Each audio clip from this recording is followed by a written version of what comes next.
What's up, guys? How you doing? This is Micah Dobbins, host of the Micah Dobbins Show, and today I'm doing a special segment where we're going to be talking about getting into the box truck business.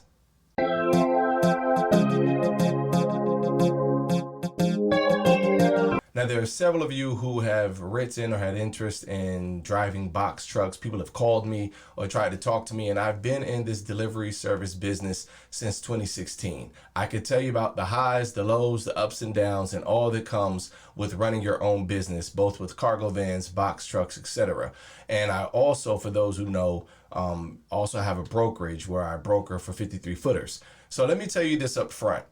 Anybody on YouTube that's selling you on jumping in trucking and how easy it is and you can make all this money, more than likely they're trying to sell you something. They're not really telling you the truth of the business. But those who know my platform and know my show, they know I keep it 100 with you guys. And I'm going to tell you the real of what's going on in the business. Right now, it's pretty hard. It's a pretty tough time, honestly, because of where rates are, as far as people having capacity all over the place. So they have more options, people underbidding and cutting each other out of businesses.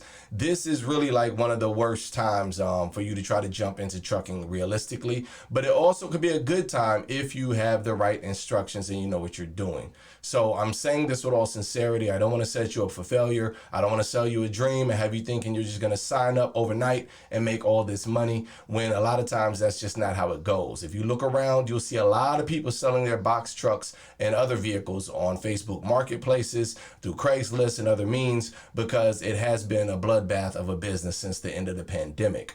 Just one thing I can tell you right now is a freebie. Many have promised you that, oh, if you get a box truck, just sign up, get your authority, get with YouTube. It's not as, get with Amazon. It's not as easy as it used to be, guys, okay? Amazon is now requiring people to have their authority, just like a lot of other brokers and other companies and shippers. So it's no longer get your authority and the next day you're running Amazon. Now you're waiting like 6 months or 3 months, 90 days, whatever the case may be, for your authority. So I just want to caution you that the business is not what it was a couple of years ago. Rates have come down a whole lot. So if you're interested in becoming a box truck owner operator, getting your own business, first you need to research and you need to do some planning.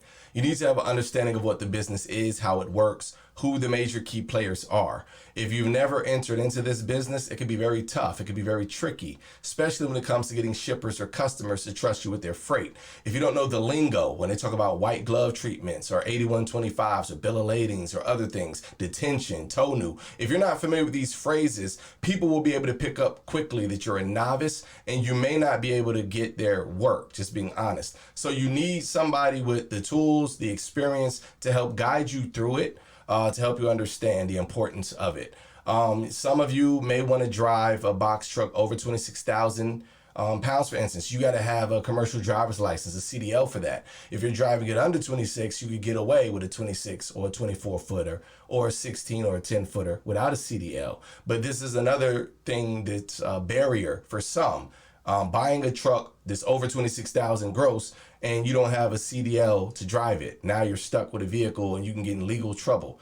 So we want to make sure that you have an understanding, that you are understanding what is required to actually get your authority, for instance. Many people just jump out there and they're like, oh man, I'm just going to go get my authority, and they're quick to pay, the $300 or whatever. And you got to understand what all is required for your authority, what all you need to have. It's more than just paying $300, guys, and just hopping in a truck or just filing an LLC or getting an EIN. There are many other steps. You got to complete an OP1 form. You got to have a BOC3 form. You got to make sure that, you have your tax ID number, your business bank account, that you're incorporated. You want to make sure you took care of your, just everything that comes with it. Because when you're dealing with Safer and you're dealing with, them checking and putting whether you have your authority active or not, you could get in a lot of trouble if you don't follow the right steps and protocols. Even when it comes to purchasing your vehicle, getting your UCR permit, there's just so many things to trucking that you have to have understanding of. And if you are watching this video and you're still interested, you're saying, Micah, I hear what you're saying, but I believe in taking risks. I want to try to get in this business.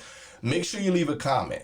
hit like, subscribe, and if I see that this video is getting the attention that it needs, I'll go ahead and start putting out free information, useful free information that can help you as you start this business, because I have been growing in it. I didn't do as well as I would have liked when I first started, but by and by each time I begin to make more and more, and now headed towards the 6-figure beyond mark, which is really exciting. But I'll be able to kind of share some of my tips even on how to get customers.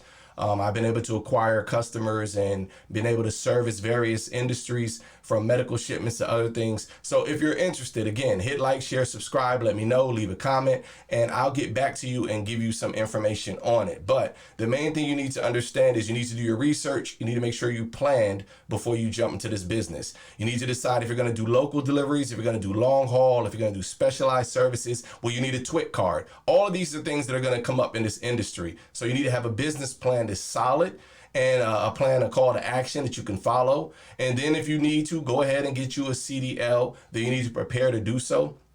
I could recommend various ways that you could possibly go after your CDL, but you want to make sure that you're able to pass and get that done. Before you do any of that, you need to decide if you're going to purchase or lease a box truck, because even when you go to get insurance, which is going to be one of the hindrances to you getting, your authority, all these things done, there's a sequence of order you have to follow. And I'll give you that if you guys really want the information, but you need to make sure that you have your VIN. If you're going to license, if you're going to lease a truck, if you're going to buy a truck, are you going to go under somebody else's authority and learn the business? Are you going to grow your business after so long, after a year in the business, and then lease your authority? There are so many ways that you can make money. You can work in this business, but you need to have an understanding of how everything works so that you don't get yourself caught up where you're getting fined thousands of dollars because you didn't follow the proper procedures and protocol. You need to make sure that you have your LLC with your Secretary of State.gov. You need to make sure that you have your articles of incorporation. All of this is very important to having a successful business. And then ultimately, you need to market that business. You need to be able to sell it and help others to find out who you are and what your niche is. I will tell you this, go ahead and sign up with freightwaves.com. That's just a freebie I'm giving you where you're able to see the different announcements and different changes in the industry.